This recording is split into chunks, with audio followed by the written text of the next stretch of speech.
crunch time. So somebody posted on our kind of Las Vegas forum that they're giving away a free E170. They just left it in their parking garage, and whoever comes gets it.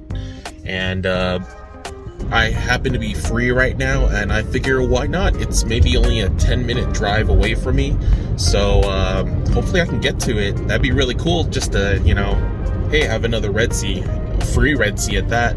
So yeah, we'll see if it's still there. All right, we made it in. Here is the tank. Look at all, looks like they broke down the stand. Tank looks in pretty good condition. Kind of hard to tell in this light, but there's a screen top, a skimmer. I don't see a light or anything anywhere, but that's fine. But tank looks in pretty good condition. Even if the tank is leaking, I think just the stand alone would be fun to keep, just to use it like a controller box, but we'll see when we get there. It does have the mount for a Red Sea, but I don't see the Red Sea anywhere. But we'll go ahead and get this in the car first, and you know, we'll play with it when we get home. But yeah, cool. Free. What's better than free? I actually feel like this might be a, what do you call it? The world, I don't remember what that word is, but like the world saying, hey, start another tank build. Well, cool. We'll get that in the cart, and we'll see what's up.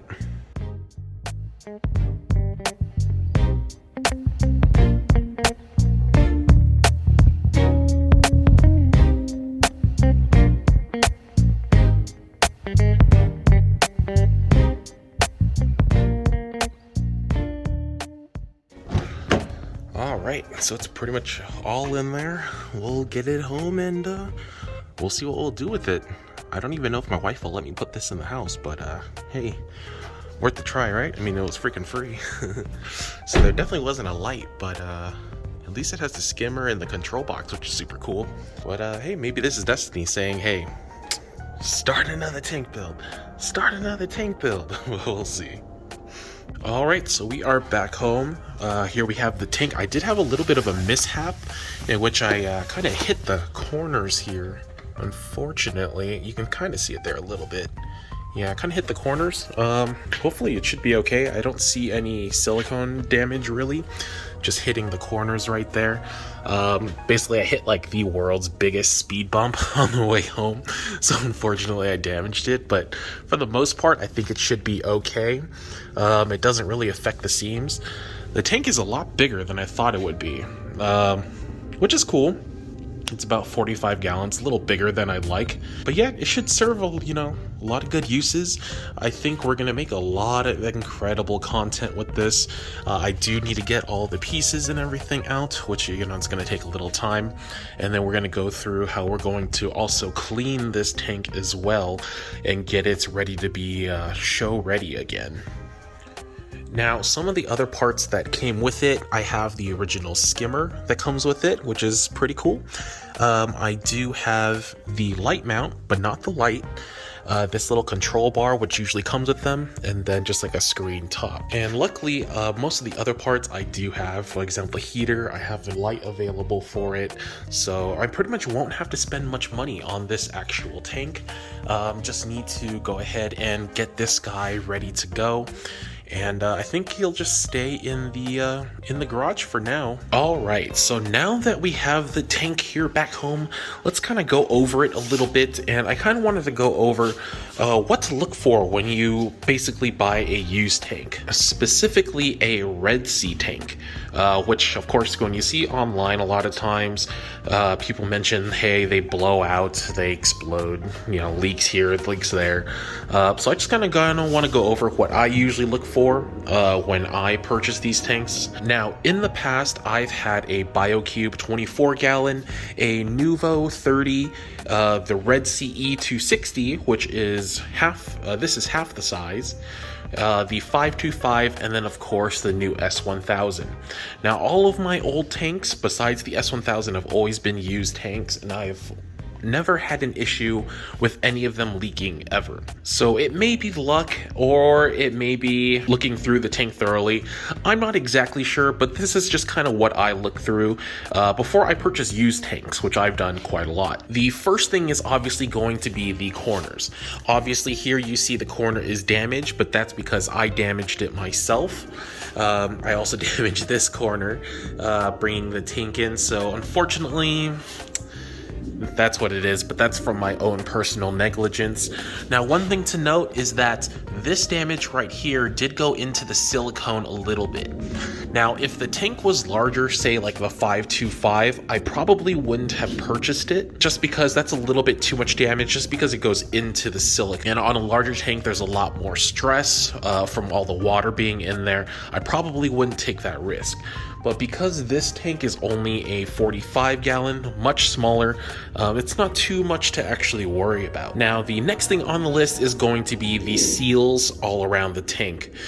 Generally, what you want are nice clean seals if possible. For example, seeing right here, there's no marking of any kind. Then as you go down a little bit, you'll see little nicks here and there, like right here, where you'll see that that's most likely scraper damage. All these little roughed up bits right there. Now this one doesn't seem too bad, it's just general wear and tear. As you go down, it looks pretty smooth all the way around. And a lot of times on these Red Sea tanks, that's where you'll see kind of most of the damage that you want to be wary of, especially on the bottom here. One other thing besides the little damage that you see right here is a lot of times you'll see kind of like a bubble develop where you'll see like little bits of sand start to get into the silicone. That is one other thing to be worried about that you might want to consider. Now, I'm not sure if this is a Generation 2 tank or not. I think it's just the G1, but one other addition that I do like in this tank that is on my S1000 is these braced corners. Now, currently it's braced on the two sides here that connect the overflow, and it's also braced at the bottom of the tank completely. But for some reason, it's not braced here where the scraper generally hits, because this is the front panel of the tank, which I think is kind of weird. But it's nice to see that they actually have this bracing all around, and having this Generation 2 type of tank is really worth it.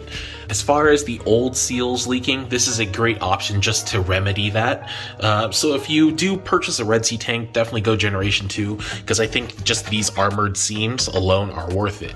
But like I said, I don't know why they didn't include them in the this model here. So I think it may be a Generation 1, and this was just something they had in that Generation 1. Now, those two are the biggest things that I look for in a Red Sea tank. The rest of it is just looking to see, for example, if there's any other cracking that you might see, either on the interior panel, or, for example, once you fill it with water, you do want to check to see if those bulkheads are, tightly sealed, that there's no leaks of any kind, which is important. And basically what we're going to go ahead and do next, that you'll see in the next episode, is we're going to fill this guy up. We're going to get it cleaned completely, make sure that it does hold water. We're going to get these guys off. These are super annoying. And then we're going to go ahead and get it set up and ready to go. And as far as future plans for this tank, it's going to be essentially like a concept tank. So all the projects I've always had in my mind, I'm basically going to use this tank for it.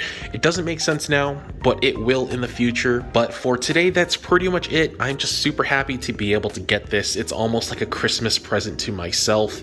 But thank you guys for watching as always, and I'll see you on the next episode. Peace.